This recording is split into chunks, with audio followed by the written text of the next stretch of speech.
Hi guys, कैसे हैं आप लोग। मैं आपका स्टडी लवर सीता में स्वागत करती हूँ। आज मैं फिर आपको आई हूँ पॉलिटी पढ़ाने के लिए। पॉलिटी का हमारा ये तीसरा लेक्चर रहेगा। लेकिन तीसरा लेक्चर शुरू करने से पहले मैं आपको पिछले लेक्चर का रिवीजन करवाऊंगी जो कि हमने पढ़ा है। तो दूसरे लेक्चर में हमने क्या पढ़ा था। भाग पहला, जिसमें था संघ एवं राज्यों का क्षेत्र, पहले भाग। और उसमें क्या था, राज्यों, जो भारत हमारा है वो राज्यों का संघ है, यानी यूनियन ऑफ स्टेट है, जिसमें 28 राज्य, 8 केंद्र शासित प्रदेश है, यानी 28 स्टेट और 8 यूनियन टेरिटरी है। जिसमें दूसरा ये था आर्टिकल हमारा कि हम विदेशी राज्य को मिला सकते हैं, लेकिन कोई हमसे अलग नहीं हो सकता है। हम मिला तो सकते हैं, लेकिन हमसे कोई अलग होकर अपने आप को अलग कंट्री डिक्लेयर नहीं कर सकता है। और तीसरा था कि वर्तमान राज्य में जो भी नाम, क्षेत्र या कुछ भी अगर बदलाव करना है तो उसका हक केवल उसकी जो भी रिस्पॉन्सिबिलिटी है या फिर जो भी उसकी जिम्मेदारी है वो केंद्र सरकार की होती है, यानी सेंट्रल गवर्नमेंट की। उसमें स्टेट कुछ नहीं कर सकता है, कोई चेंजेस नहीं कर सकता है। और चौथा था हमारा कि 2 और 3 जब लागू हो रहे हों तो उस वक्त राष्ट्रपति इसमें कुछ नहीं कर सकते, कोई भी उनका हस्तक्षेप का अधिकार नहीं है। और उसके साथ ही मैंने बताया था कि हमारे राज्यों के जो आज़ादी के बाद जो इतिहास, कितने राज्य थे हमारे, तो मैंने बताया था कि ABCD ऐसे 4 राज्य थे खाली। लेकिन हमारे पूर्व PM जो जवाहरलाल नेहरू थे, उन्होंने कहा कि ये 4 ऐसे राज्यों के नाम पर देश आगे चल पाना सही नहीं है, इसलिए इसे बांटा जाए ताकि ये छोटा हो जाए, डेवलपमेंट में आसानी हो। तो उन्होंने पहली जो कमेटी बैठाई थी उसका मैंने क्या नाम बताया था, SK धर कमेटी। क्या नाम बताया था, SK धर कमेटी, जो कि 1948 में बैठाई गई थी। लेकिन उसने भाषाई आधार पे विभाजन का पूरी तरह से, यानी बंटवारे का पूरी तरह से विरोध किया। दूसरी थी JVBP, उसने भी भाषाई आधार पर विरोध किया। फिर उसके बाद मैंने बताया था कि पट्टू रामालू जो थे उनका 56 दिन के हड़ताल के बाद मृत्यु हो गई, जिसके कारण 1 अक्टूबर 1953 को आंध्र प्रदेश को तेलुगु भाषा के लिए एक पहला हमारे देश का पहला ऐसा स्टेट बनाया गया। लेकिन उसके साथ ही ये भी कहा, उसके बाद एक कमेटी बिठाई गई जिसका नाम था फजल अली आयोग, जिसे कहा गया कि किस आधार पर देश की सारे स्टेट को बांटना सही रहेगा वो सुनिश्चित करे, यानी डिसाइड करे। तो उस कमेटी को कहा गया घाई न करते हुए उसे पूरा टाइम लेकर अच्छे से विचार कर फिर डिसीजन दे। तो उस कमेटी ने अपना डिसीजन 1956 में दिया था, जिसमें उसने कहा था कि भाषाई आधार पर बांटना सही रहेगा।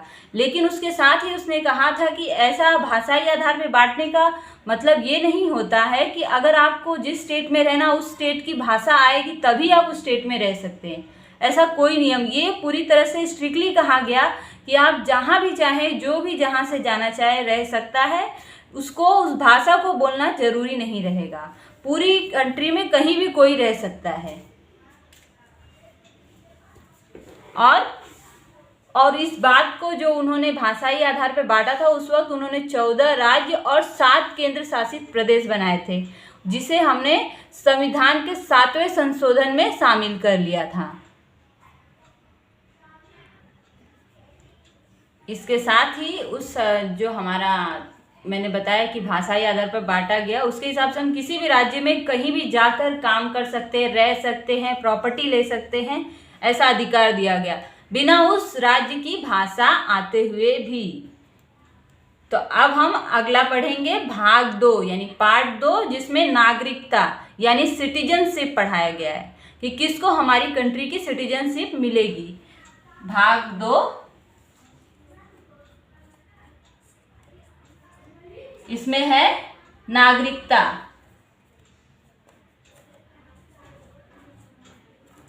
नागरिकता हमारा वो हमने कितने से कितने तक पढ़ा था, 1 से 4 तक था हमारा संघ एवं राज्य क्षेत्र। और ये रहेगा 5 से लेके 11, यानी 5 से लेके 11 तक रहेगा नागरिकता। तो इसमें जो हमारा पांचवा रहेगा उसमें संविधान के हिसाब से, यानी कि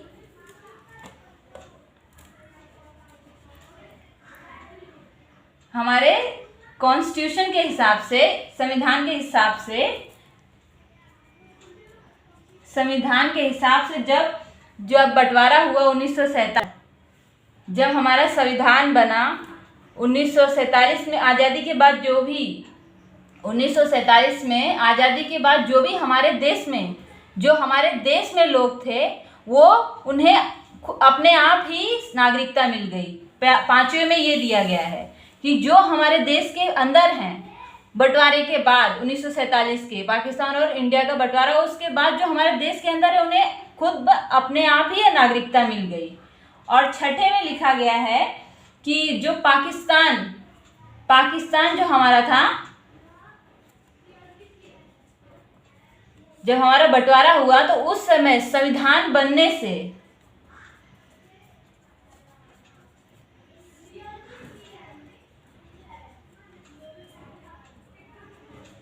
पहले जो भी वहां से वापस आना चाहता है, जो वापस आए हैं हमारे यहाँ, हमारे देश में जो वापस आएंगे संविधान बनने से, उन्हें बनने के बाद, इसमें पहले में बनने के बाद जो आएंगे उन्हें नागरिकता नहीं मिलेगी। बनने के बाद जो आएंगे उन्हें नागरिकता नहीं मिलेगी, इन्हें नागरिकता नहीं मिलेगी। और सातवां हमारा है, जो पाकिस्तान हमारा है, उसमें ऐसे कुछ लोग रहेंगे जो मतलब बंटवारा होने के बावजूद भी वहीं रह गए, लेकिन बाद में उन्हें ऐसा मतलब संविधान बनने से ऐसा पहले हो जाए कि मैं यहाँ नहीं रह सकता हूँ, मुझे यहाँ नहीं रहना है, मुझे भारत देश में रहना है, जो कि हमारा देश है, वो संविधान बनने से पहले जो आ जाएंगे।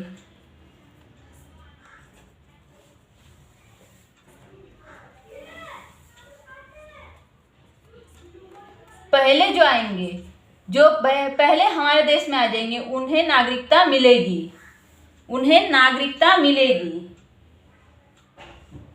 और आठवें में हमारा है कि अगर कोई मतलब विदेश में जाके घूमने के लिए जा रहा है, विदेश भ्रमण कर लेने से ऐसा नहीं है कि उसकी नागरिकता हमारे देश की खत्म हो जाएगी, नहीं, उसकी नागरिकता रहेगी, खत्म नहीं होगी। घूम लेने से या फिर कोई देश में कुछ दिन ऐसा मतलब घूमने के लिए कोई जा रहा है, टूरिस्ट ऐसा, दूसरे देश में बहुत सारे लोग जाते हैं हमारे देश से, तो उससे उसका मतलब ये नहीं होता है कि वो हमारे देश का अब नागरिक नहीं है, वो अभी भी हमारे देश का ही नागरिक रहेगा, जब तक कि वो खुद ना छोड़े कि हाँ मुझे यहाँ का अब नहीं नागरिक रहना है, अब मैं दूसरे कंट्री का नागरिक बनना चाहता हूँ, यानी सिटीजन बनना चाहता हूँ। और 9वें में है कि नागरिकता जो है, जब तक आप विदेश में कोई विदेशी नागरिकता नहीं ले लेते,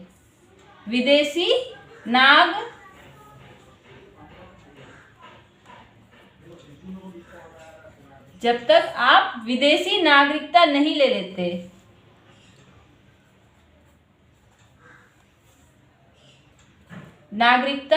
लेते, तब तक आपका जो है हमारे मतलब ना, अगर आप गए विदेश में कहीं, आपको ऐसा लगा कि कुछ सालों रहने के बाद कि अब मुझे यहीं रह जाना चाहिए, तब उस सिचुएशन में आप अगर उस कंट्री की नागरिकता ले रहे हैं यानी सिटीजनशिप ले रहे हैं, तो आपका हमारे देश यानी भारत की सिटीजनशिप खत्म हो जाएगी, क्योंकि हमारे देश में सिंगल नागरिकता है, दोहरी नहीं है, एकहरी है। अब आता है 10वां, अगर एक और सिचुएशन में हमारी नागरिकता खत्म हो जाती है, अगर आप देश विरोधी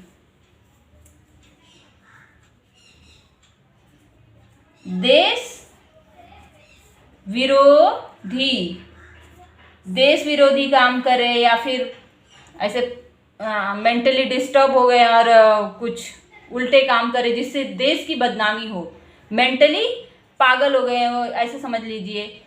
लेकिन पागल में भी ऐसा नहीं, नॉर्मल हमारे कंट्री में जैसे कुछ लोग उनकी हालत खराब हुई वैसे नहीं, आपकी वजह से हमारे देश का नाम खराब होगा, तो उस सिचुएशन में नागरिकता खत्म हो जाएगी। देश विरोधी काम करें, आप देश के खिलाफ जाकर कुछ मतलब हमारे जो बॉम्ब फोड़े हमारे किसी कंट्री में किसी स्टेट पे, या फिर कुछ भी ऐसा काम करें जो खिलाफ हो, तो नागरिकता खत्म हो जाएगी। और 11वां हमारा आता है कि नागरिकता का जो कानून, नागरिकता संबंधित कानून बनाने का जो अधिकार है, अधिकार जो है वो सिर्फ सांसद को है, संसद को है, सांसद नहीं संसद को है। संसद में भी गृह मंत्रालय को,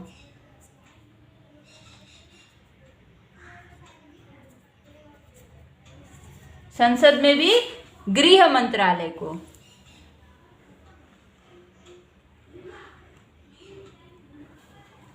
सबको नहीं, सांसद में सिर्फ गृह मंत्रालय को है, बाकी किसी को भी नहीं है। जैसे कि किसको नागरिकता देनी है, नागरिकता संबंधित कानून मतलब किसको नागरिकता देनी है, किसको नहीं देनी है। अगर किसी को नागरिकता चाहिए रहती है तो सांसद में गृह मंत्रालय से अपना मतलब पंजीकरण करवाएगा कि मैं अब यहीं रहना चाहता हूँ, मैं इस लायक हूँ, मैं इस देश को ही अपना मानता हूँ, अब ऐसा मतलब। और 11वां हो गया हमारा ये। अब इसमें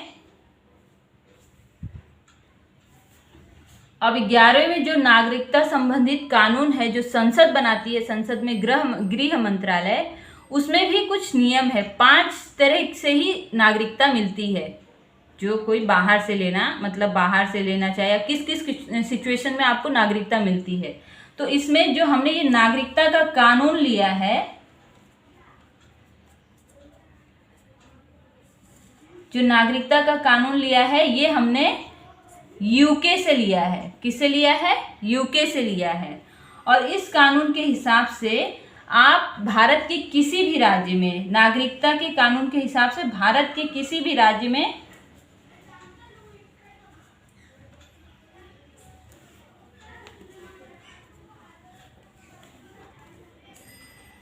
किसी भी राज्य में घूम सकते हैं।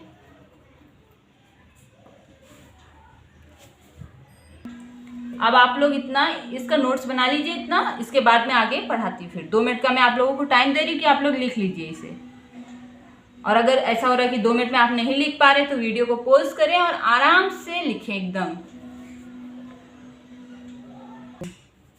अब हम लोग पढ़ेंगे नागरिकता की 5 विधि। कौन कौन सी 5 विधियां हैं? तो पहली जो है उसमें है जन्म के आधार पर, यानी अगर आप इस देश में, भारत देश में पैदा हुए हैं तो उस आधार पे आपको नागरिकता मिल जाएगी। पहले तो उसमें कुछ नहीं करना है। और दूसरा है कि वंश के आधार पर, वंश के आधार पर, यानी जैसे कि आप यहाँ के हैं, पहले आप यहीं रह, वंश के आधार पे जैसे कि आपके पूर्वज मम्मी पापा दादा दादी यहीं के हैं, लेकिन अब आप किसी दूसरे कंट्री में जाकर रह रहे हैं, वहीं आपका जन्म हुआ है। तो इसका मतलब ये है कि आपको अगर यहाँ हमारे भारत देश की नागरिकता चाहिए तो आप जब 18 साल के हो जाएं, उसके बाद हमारे देश से कहें कि मैं उस देश की नागरिकता नहीं लेना चाहता हूँ, मैं भारत देश की नागरिकता लेना चाहता हूँ, तब उस आधार पे, तो अगर आप ऐसा चाहते हैं 18 साल के बाद क्योंकि मुझे नागरिकता चाहिए, तो आप आके हमारे देश के गृह मंत्रालय में अपना कह सकते हैं कि मुझे यहाँ की, जैसे कि हमारे जो स्पोर्ट्समैन वुमेन थी सानिया मिर्ज़ा, उन्होंने अब पाकिस्तान के प्लेयर से शादी कर ली है, लेकिन वो तो हमारे देश की नागरिक है ना, तो उनका जो लड़का है वो अगर चाहे तो 18 साल के बाद वो आके कहे हमारे देश के मतलब गृह मंत्रालय में कि मुझे भारत की नागरिकता चाहिए, मैं पाकिस्तान की नागरिकता छोड़ रहा हूँ। उसके पास ऑप्शन रहेगा, मतलब उसे ऑप्शन दिया जाएगा कि आप भारत देश की लेना चाहते हैं या फिर पाकिस्तान की लेना चाहते हैं, तो वो जहाँ की लेना चाहेगा 18 साल के बाद तो वो वहाँ की नागरिकता ले सकता है। इसमें सेकंड में वो है। और थर्ड हमारा है क्षेत्र के आधार पर। क्षेत्र जैसे कि अगर हमारे देश में, जैसे पहले सिक्किम जो था हमारे देश का भाग नहीं था, वो एक अलग कंट्री था। लेकिन जब उसे वो हमें आके मिल गया तो वहाँ के लोगों को अपने आप ही नागरिकता मिल जाएगी। उन्हें कुछ अलग नहीं करना होगा, कोई मतलब मुझे ऐसा कोई पंजीकरण नहीं करवाना होगा कि मुझे नागरिकता चाहिए, नहीं। वो जब हमारे देश में आके मिले उसी दिन उनको इस देश की नागरिकता मिल गई। इसके साथ ही बंगाल के जो परगाना जिला है वो भी पहले नहीं था, लेकिन बाद में जब वो हमारे देश का भाग हुआ तो वहाँ के लोगों को भी भारत देश की नागरिकता मिल गई। क्षेत्र के आधार पर ये है, जब भी कोई दूसरा मतलब राज्य हो या कंट्री हो मिलेगी तो उस आधार पे उसको मिल जाएगा। और चौथे में जो है पंजीकरण, पंजीकरण के आधार पर। पंजीकरण में कैसा है कि आप 5 साल तक, कितने, 5 साल तक अगर इस देश में रह रहे हैं और आपका बिहेवियर और जैसे देश के प्रति एकदम सकारात्मक है, मतलब पॉजिटिव है और देश के भला सो आप यहीं रहना चाहते हैं हमेशा के लिए, और उसके बाद भी आपके काम अच्छे होने चाहिए। ऐसा नहीं कि आप 5 साल रह रहे हैं इसका मतलब आपको नागरिकता मिल जाएगी, नहीं। आप 5 साल रहिए, आपकी सारे मतलब डिटेल्स चेक की जाएंगी कि आप हाँ सही से हैं, आपको देश के प्रति कोई विरोधी भावना नहीं है। उसके बाद आप अपना पंजीकरण करवाएं गृह मंत्रालय में। उसके बाद गृह मंत्रालय आपके ऊपर विचार विमर्श करेगा कि क्या आपको नागरिकता देनी चाहिए। अगर उन्हें लगेगा कि देनी चाहिए तो उसके बाद वो आपको नागरिकता देंगे। गृह मंत्रालय में ही ये अधिकार होता है कि आपको नागरिकता देनी है कि नहीं देनी है। पंजीकरण में 5 साल, प से पंजीकरण, प से 5 साल याद रखने के लिए। और छठा हमारा है देशीकरण।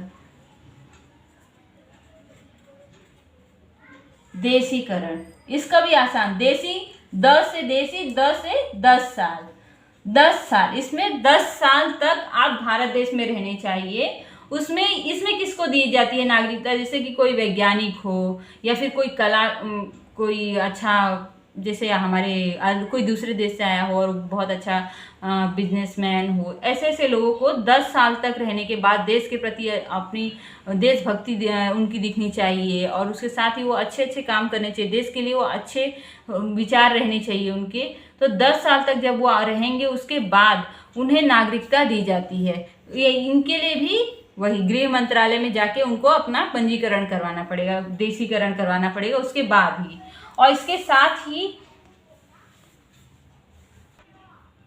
और जो ये पंजीकरण में 5 साल, तो ऐसा नहीं है कि आप 5 साल मतलब 1 साल यहाँ रहे, फिर 2 साल 4 साल कहीं और रहे, फिर आके रहे तो आपका वो फिर जोड़ा जाएगा। ऐसा 5 साल मतलब रोक के आप कभी आए कभी जाएं, कभी आए कभी जाए, ऐसा नहीं। यहीं पे 5 साल लगातार रहनी चाहिए। और 10 साल में भी वही कि आप यहीं 10 साल लगातार रहेंगे तभी आपको मिलेगी। और इसके साथ ही इसमें एक नियम है कि नागरिकता का जो आपका अधिकार होता है,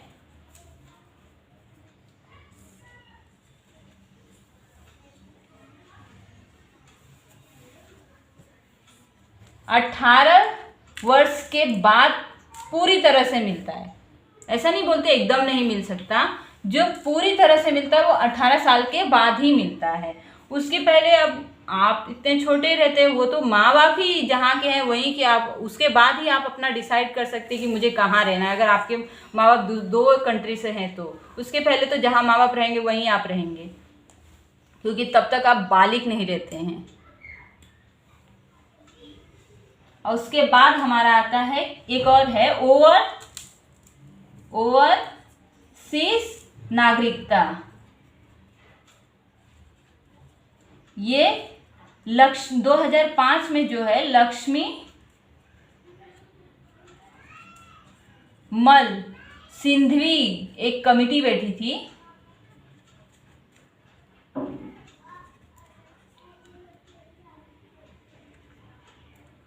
सिंघवी कमिटी बैठी थी। उसके हिसाब से कि अगर आप बहुत बड़े बिजनेसमैन हैं, देश में मतलब रहकर बहुत अच्छा देश के प्रति बहुत सारे लोगों को रोजगार दे रहे हैं और अच्छे मतलब देश के लिए टैक्स मतलब हर तरह से आप अगर अच्छे हैं तो इस वर्ष इस नागरिकता के तहत 2005 में लक्ष्मी मंच सिरवी कमेटी बैठी थी। उसमें एक बिजनेसमैन को भी मतलब अगर वो सही है तो उसे नागरिकता दी जानी चाहिए, इस कमेटी के हिसाब से उस वक्त लागू किया गया था। और उसके साथ ही इसमें वीज़ा, जो हमारा वीज़ा होता है, उस वीज़ा, पासपोर्ट वीज़ा जो विदेश जाने के लिए वीज़ा इसमें ही मैं बता दे रही हूँ। वीज़ा जो होता है वो अगर हमें दूसरे देश में कहीं जाना है, किसी दूसरे देश से में जाने के लिए उससे परमिशन लेनी रहती है। विदेश से, विदेशी कंट्री से, विदेशी किसी भी विदेशी देश से परमिशन लेने के लिए वीज़ा रहता है, और हमारे देश से जाने के लिए पासपोर्ट रहता है। हमारे देश से परमिशन के लिए पासपोर्ट रहता है, जो हमारी कंट्री है उससे पासपोर्ट, यानी हमारे देश से जाने के लिए भी परमिशन लेनी पड़ती है कि मुझे उस देश में इतने दिन के लिए इस काम के लिए जाना है, तो उसके लिए पासपोर्ट होता है।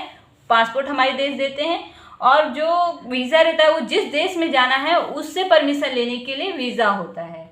तो आज जो है आप लोगों का इतना ही लेक्चर है, मैं आपको अब रिवीजन करवाती हूँ। रिवीजन में याद है ना, भाग 2 पढ़ रहे थे हम लोग, यानी पार्ट 2 नागरिकता 5 से लेके 11 तक। 5वां है संविधान, जो संविधान के हिसाब से 1945 में विभाजन के बाद जो हमारे देश में थे वो उन्हें अपने आप ही नागरिकता मिल गई। और छठा था पाकिस्तान में, जो संविधान बनने के बाद पाकिस्तान से कोई चाहे कि हम आए और हमें नागरिकता मिल गई। संविधान हमारा 1950 में बना था, उसके बाद अगर कोई आता है तो उसे कोई नागरिकता नहीं मिलने वाली है। और 7वें में था पाकिस्तान से अगर कोई, या फिर कुछ ही ऐसे देश हैं, हाँ सब जगह से नहीं कि कोई भी कहीं से आगे पूरी वर्ल्ड से कोई भी विदेश आके पूरे विश्व बोले में संविधान बनने से पहले, ऐसा नहीं है। कुछ ही ऐसे गिने चुने देश जैसे पाकिस्तान हैं जो हमसे टूटे हैं, म्यांमार, अफगानिस्तान, ये जो हमसे टूटे हैं उनके जो है वो हमारे यहाँ पर आके, सॉरी अफगानिस्तान नहीं, बांग्लादेश जो कि हमसे टूटा है, वो अगर चाहे मतलब उस वक्त तो हमारे देश में उन्हें नागरिकता संविधान बनने से पहले आए तो उन्हें नागरिकता मिलेगी।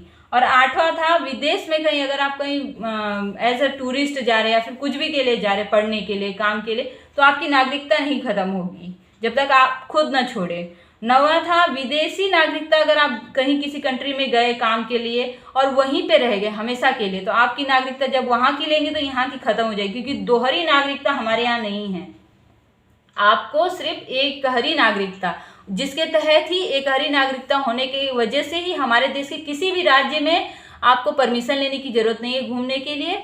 पूरे स्टेट में आप इजीली घूम सकते हैं क्योंकि हमारी एकहरी नागरिकता है। और 10वां था देश विरोधी या फिर कुछ ऐसा पागलपन या कुछ भी जिसे आप कंट्री में बम फोड़ रहे हैं या फिर कुछ भी ऐसा काम कर रहे हैं जिससे देश की बेइज्जती हो रही है, तो आपकी नागरिकता खत्म कर दी जाएगी। 11वां है नागरिकता संबंधित कानून बनाने का काम संसद में गृह मंत्रालय को होता है। उसमें भी नागरिकता का जो मैंने बताया कि नागरिकता का जो कानून हमने लिया है वो हमने यूके से लिया है। किससे लिया है? यूके से।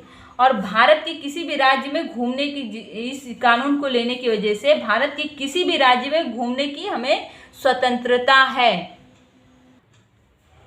उसके साथ ही नागरिकता की 5 विधियां भी हैं कि कौन कौन से आधार पे हमें नागरिकता दी जाती है। एक तो है जन्म के आधार पे, आप यहाँ पे हैं, यहीं के हैं, यहीं पे पैदा हुए तो आपको नागरिकता मिल जाएगी। दूसरा वंश के आधार पर, आपके मम्मी पापा या फिर जो भी कहीं विदेश में जाके रहने लगे, लेकिन आपका मम्मी पापा में से कोई अगर यहाँ का है तो आपको वंश के आधार पर 18 साल के बाद आपको ऐसा ऑप्शन दिया जाएगा कि आपको वहाँ की नागरिकता चाहिए या फिर मम्मी के यहाँ का, अगर कोई मम्मी आपकी भारतीय हैं या फिर पापा भारतीय हैं तो आपको ऑप्शन दिया जाएगा कि आप कहाँ की लेना चाहते हैं, उसके आधार पर दी जाती है। तीसरा क्षेत्र के आधार पर, अगर कोई देश या फिर कोई राज्य जो हमसे मिला हो तो उससे किसी भी मतलब परमिशन की जरूरत नहीं है, वो अपने आप ही उसे नागरिकता मिल जाती है। मैंने एग्जाम्पल के लिए बोला था सिक्किम और बंगाल का परगाना जिला।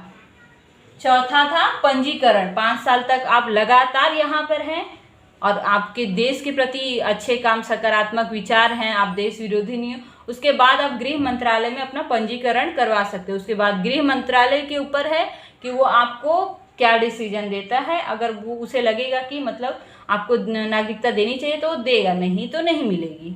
और छठा है देशीकरण। इसमें 10 साल तक आप यहीं पर लगातार रहेंगे, उसके साथ ही आप वैज्ञानिक हैं या फिर कुछ ऐसे मतलब देश के लिए बहुत ही जरूरी मतलब अच्छे हैं, तो आपको नागरिकता 10 साल पे रहने पे मिलेगी। उसके साथ ही मैंने बताया था कि नागरिकता का अधिकार आपको पूर्णतः जो रहता है, यानी पूरी तरह से कंप्लीटली आप 18 वर्ष के बाद ही आपको नागरिकता का अधिकार मिलता है। जन्म से तो आप मम्मी पापा जहाँ रहेंगे वहीं रहते हैं। 18 साल के बाद आपको डिसाइड करने का ऑप्शन दिया जाता है कि आप कहाँ रहना चाहते हैं, अगर आप मम्मी पापा में से कोई अगर दूसरी कंट्री का है तो। और उसके बाद बताया था ओवरसीज नागरिकता, यानी इसमें जो 2005 में लक्ष्मीमल सिंघवी कमेटी के तहत बनाया गया था कि अगर कोई बिजनेसमैन यहाँ की चाहे नागरिकता लेना तो ले सकता है इजली, और आके हमारे भारत देश में रह सकता है। उसे किसी भी वीज़ा पासपोर्ट की ज़रूरत तब नहीं होगी, वो जब चाहे तब आ सकता है। और वीज़ा का मैंने बताया कि आपको दूसरे देश में जाने के लिए जो परमिशन लगती है उसे वीज़ा कहते हैं, उस देश से परमिशन लेनी पड़ती है उसे वीज़ा कहते हैं। और हमारे देश से जाने के लिए जो परमिशन लगती है, हम अपने देश से जो परमिशन लेते हैं उसे पासपोर्ट कहते हैं। ओके, तो आज आपका लेक्चर यहीं पे ख़त्म होता है। और इसके साथ ही अब मैं आपको अगले लेक्चर में, अगले मतलब मंडे को मैं आपका अगला पॉलिटी का लेक्चर लूँगी। और उसके साथ ही आप ये फीडबैक ज़रूर दें कि आपको कैसा लग रहा है लेक्चर। अगर अच्छा है तो लाइक करें, शेयर करें, सब्सक्राइब करें। और अगर आपको कुछ कमी लग रही है, कुछ पूछना है, तो आप कमेंट्स बॉक्स में पूछ सकते हैं। कुछ कमी है तो डिसलाइक करने के साथ ही आपको कमेंट करना है कि क्यों डिसलाइक किया, क्या कमी है। Okay, thank you, bye.